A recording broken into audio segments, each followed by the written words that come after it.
Hello viewers, কেমন আছেন সবাই? গেম চেঞ্জার রামচরণের নতুন মুভি গেম চেঞ্জার মুক্তি পেয়ে গেল থিয়েটারে।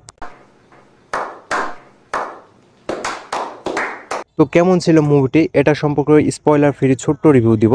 তার আগে আমার সাবস্ক্রাইবারদের দেখতে চাই, যারা সাবস্ক্রাইব করে রেখেছেন এই সিনেমাটিক MS6 চ্যানেলটি, অবশ্যই কমেন্ট করে যাবেন এবং তাদের জন্য আমার পক্ষ থেকে অসংখ্য অসংখ্য ধন্যবাদ। তো যাই হোক, চলুন এবার জেনে আসি মুভিটি কেমন ছিল। অ্যাকচুয়ালি মুভিটি একদম বাজে খারাপ এমনটাও বলবো না, আবার একদম যে সেই লেভেলের ছিল অসাধারণ মুভি এটা বলে হাইপ ক্রিয়েটও করবো না। कौन है ये लोग? कहां से आते हैं ये? এই গেম চেঞ্জার মুভিটি এভারেজ সিনেমা, ওয়ান টাইম ওয়াচেবল সিনেমা। আর এই গেম চেঞ্জার সিনেমাটি ডিরেক্ট করছে শঙ্কর, যে কিনা অনেক ব্লকবাস্টার মুভি ডিরেক্ট করেছে, যেমন শিবাজি দ্য বস। তারপর রয়েছে আই মুভি, যেটাতে একটি ভাইরাস দিয়ে দেয় নায়কের বডিতে, দেন পুরো শরীর এমনটা হয়ে যায়।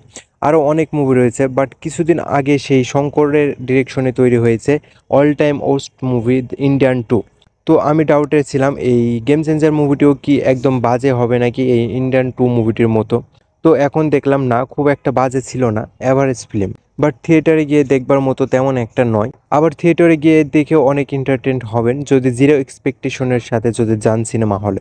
আর কিছু কিছু সিন রয়েছে যেগুলো আপনার হাইপ আস্তে আস্তে বাড়াইতে থাকবে, আবার বাইনারি ট্রেডিং চ্যাটের মতো ধস করে নেমেও যাবে।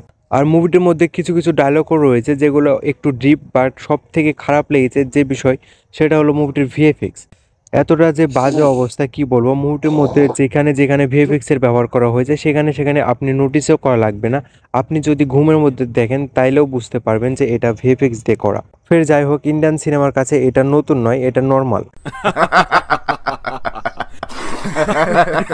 তো মুভিটি অলমোস্ট 2 ঘন্টা 40 মিনিটের, আর যতটুকু সময় ব্যাক স্টোরি দিয়ে গেছে ঠিক ততটুক মুভি আমার কাছে একদম বাজে লেগেছে। তাছাড়া মুভিটির ওয়ান টাইম ওয়াচের অথবা ফ্যামিলির সাথে দেখবার জন্য অলমোস্ট ঠিকঠাকই রয়েছে।